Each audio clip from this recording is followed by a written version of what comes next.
Kur gruaja është atzën, është e smur. Kur gruaja është atzën ka nevojë për të marrë ilaçe si pasojë ndonjë sëmundje, ajo duhet të ushtrojë kujdes të madh për ilaçet që i përdor, sepse në përgjithësi ilaçet janë të prodhuara për të rriturit. Ato mund të mos jenë të përshtatshme për fetusin e ndjeshëm dhe të ndikojë dëmshëm tek ai.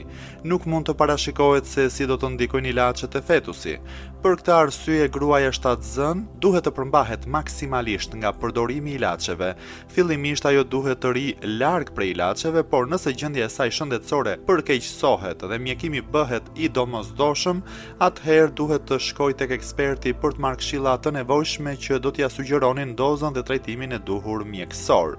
Kur sëmundja është e rrezikshme për nënën dhe për fëmijën, nëna shtatzën duhet të sigurojë mendimin mjekësor të ekspertit dhe trajtimin e duhur, përndryshe mund të shkaktojë dëme të paparashikueshme për fetusin. Një ekspert shkruan: është e mundur se disa viruse dhe mikrobe të caktuara të deportojnë prej nënës apo babait tek fetusi, i pambrojtur dhe ta infektojnë me ndonjë sëmundje nga e cila vuanin edhe prindërit.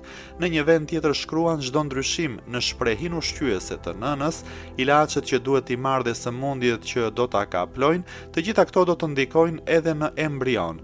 Çdo gjendje e sëmundjes që mund të ndikojë në embrion gjatë fazës fillestare të shtatzanisë, në vazhdim do të përkeqësohet në mënyrë progresive. Prandaj është e domosdoshme që gratë shtatzëna ta ruajnë veten nga sëmundjet. Ndonjëherë sëmundjet mund të shkatërrojnë aftësitë e tyre mendore në të ardhmen.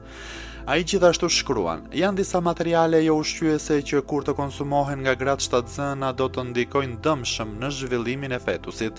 Shumica e ilaçeve janë për të rriturit dhe eksperimentet e tyre janë zhvilluar te të rriturit para se të aplikohen për përdorim të gjerë. Edhe viruset, bakteret dhe mikrobet në trupin e nënës ndonjëherë mund të ndikojnë edhe tek vetë fetusi. Ndonjëherë fetusi fillon t'i pranojë simptomat e njëjta të sëmundjes apo ndonjë zhvillim anormal lajmërohet tek fetusi për shkak të infeksionit.